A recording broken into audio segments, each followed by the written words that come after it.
Welcome back to Preparing for the Clax Radio. It is Saturday, December 6, 2025. Glad to be here. And today we are focusing on maybe the most critical preparation anyone can undertake, food security. But we're looking at it through a very specific lens.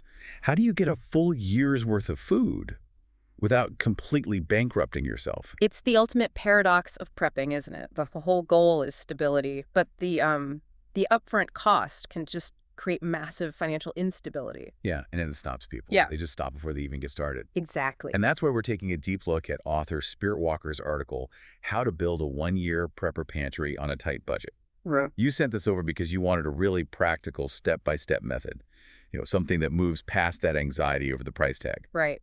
The mission today is to pull out the actionable stuff, the little things that turn this huge, impossible goal of a one-year pantry into a series of achievable weekly tasks. It's like the difference between planning a marathon and just deciding to walk one extra block today. That's a perfect way to put it. Okay, so let's unpack this. Spirit Walker starts not with a shopping list, but with a philosophy. And I think this is what makes the whole system actually work. He really does. He fundamentally reframes the entire purpose of the pantry. It's not about hoarding food because you're, scared of the future. It's about creating freedom in the present.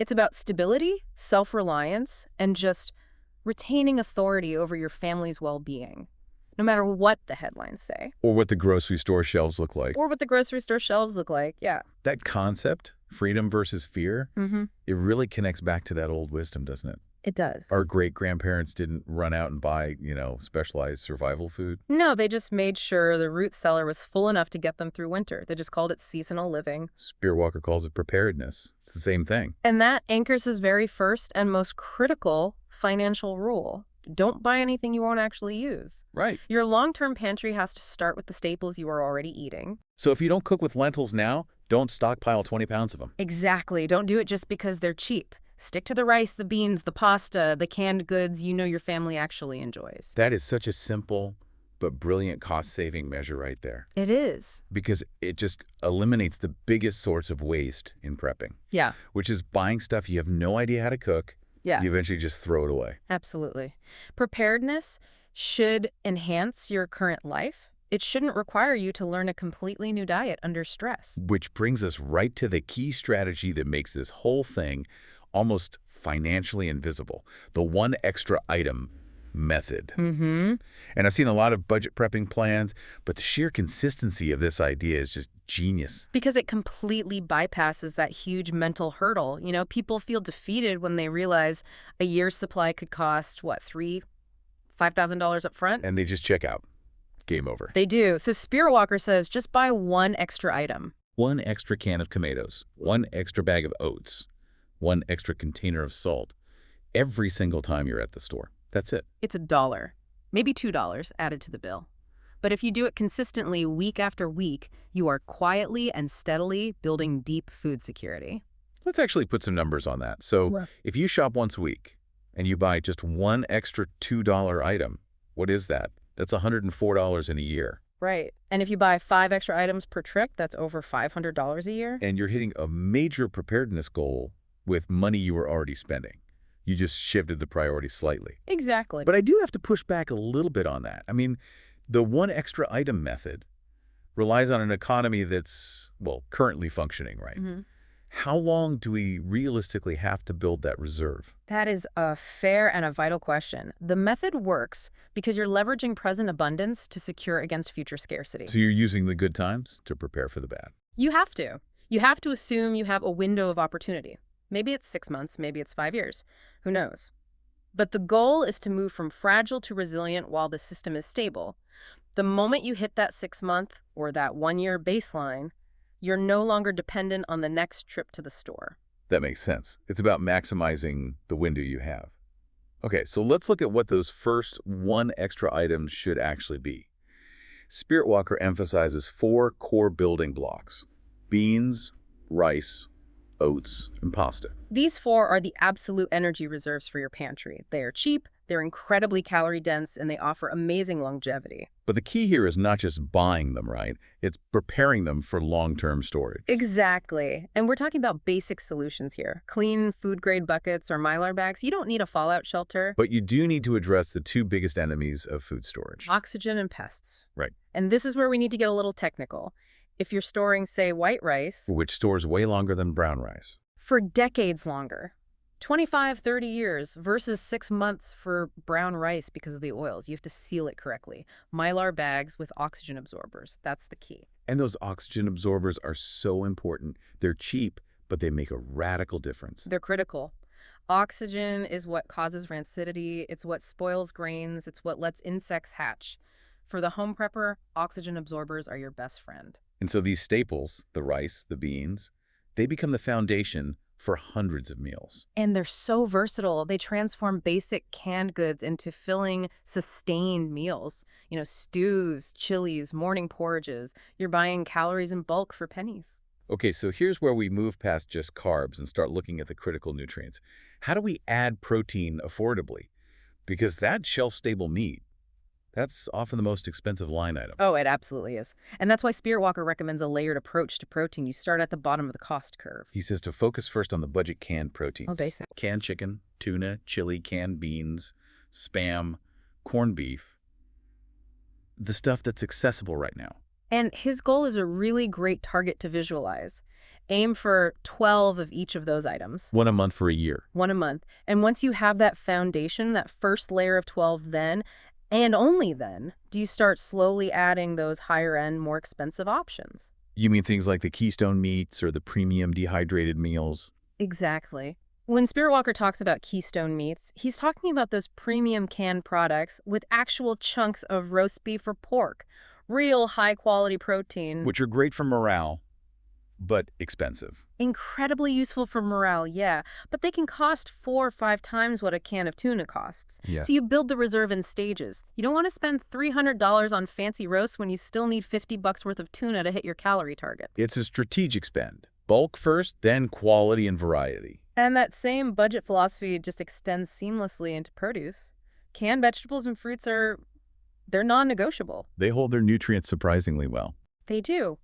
And they are so crucial for preventing nutrient deficiencies and, maybe even more importantly, for stabilizing morale during a long, stressful time. He gives that great list. Green beans, corn, peas, carrots, tomatoes.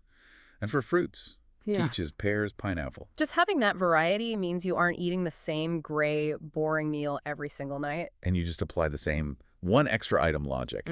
Add 2 or 3 cans of corn or peas to your basket each trip. You'll find that a huge vegetable reserve builds up way faster than you'd expect just because the individual cans are so cheap. Let's pivot back to morale for a second, because this is the point Spirit Walker really hammers home. You can have all the calories in the world, but if your food tastes awful, your mental resolve just crumbles. It absolutely does. The morale factor is built in the spice rack. He calls it the essentials that make food good list. Right. And it's the budget MVP of the entire pantry. I'd agree. Salt, sugar, flour, oil, broth or bouillon cubes, spices, baking soda, baking powder, vinegar.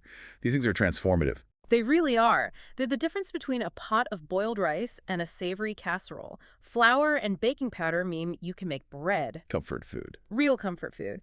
And sugar and spices let you make something sweet. Salt is just essential for preservation. And it's been a form of currency throughout history. So these cheap ingredients are what turn subsistence eating into actual nourishing, familiar meals, the kind that sustain your spirit. And some of those, like vinegar and spices, they connect directly to his other work. I remember you mentioning he wrote about brewing the Master Tonic. Yes, exactly.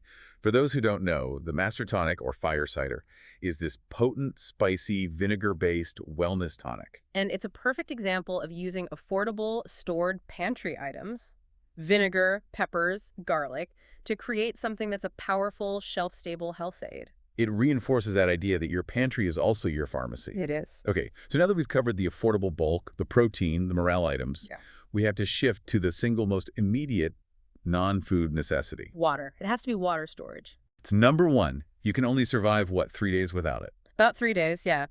And the standard goal, which can sound completely overwhelming, is 1 gallon per person per day. That's a paralyzing number for a family of 4. That's 120 gallons for a month.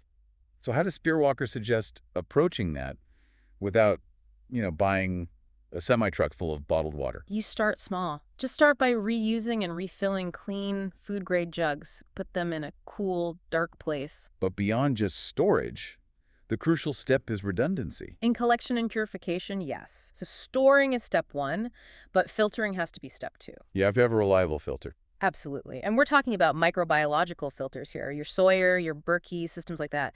They don't just clear out sediment. They remove 99.99999% of bacteria and protozoa, the stuff that makes you really sick. So you need multiple ways to make water safe. That's how you build true water security. Okay, so you've spent months building up your store with the one extra item method. You sealed your rice, you have your 12 cans of tuna. The final step is maintenance. You can't just stack it and forget it for 5 years. No, you can't. Spirit Walker calls this keeping a living pantry, and he uses that old wisdom. Eat what you store and store what you eat. This rhythm is so essential. It solves 2 huge problems: money wasted on spoiled food, and that panic when you realize your emergency food is suddenly expired. When you integrate your emergency store into your daily or weekly cooking, you're naturally practicing first in, first out, FIFO. So you take the oldest can of corn off the shelf for dinner tonight. And when you go shopping tomorrow, that can of corn is the first thing you replace. The pantry is constantly refreshing itself. Always fresh, always ready. It turns the chore of prepping into just an integrated habit. And more subtly, it ensures you actually know how to cook with the food you've stored. Right. You're not trying to figure out a dried lentil recipe for the first time when you're already under stress. You're using familiar ingredients in familiar ways. So what does all this mean for you, the listener? Yeah. What Spirit Walker has shown so clearly is that independence and stability, they aren't just for the wealthy. Not at all. They're built slowly. One $5 consistent purchase at a time, using these simple, proven methods. And that systematic approach, that's your peace of mind. He's really tapping into that core human desire for self-sufficiency and resilience. And if this whole method of preparedness, homesteading, low-tech survival, off-grid living, if that resonates with you, we really encourage you to dig deeper into the knowledge base that supports it all. That knowledge is right there on the Forgotten Wisdom blog, which Spirit Walker maintains. Recent topics include that master tonic we mentioned, low-tech, no-power ways to keep your homestead livable in cold weather, and a really fascinating look at 15 perennial foods for long-term food security. It's all very practical, everyday steps for building real resilience. And if you're ready to move from reading to equipping, the Nomadic Enterprises Marketplace is built around this philosophy. You can find a lot of the products related to what we've talked about, like off-grid power products, garden seeds to start that living pantry, and essential hiking and backpacking gear for mobility. And for those of you who are more visual learners, definitely check out the Preparing for the Collapse YouTube channel. It demonstrates a lot of these concepts visually. Spirit Walker has really put years of his wisdom and practical application into the Preparing for the Collapse book series. It's an indispensable resource for moving from just planning to sustained action. And for a limited time, the entire series is actually on sale for those who are ready to take that next comprehensive step. If you want to purchase the series, get all that integrated knowledge right now. We'll put a direct link for you in the description below this program. You know, building a deep pantry is about more than just quantity. It's about increasing the variety and the familiarity of your food so that when the external systems get fragile, your personal morale, your health, and your independence, they all remain unshakable.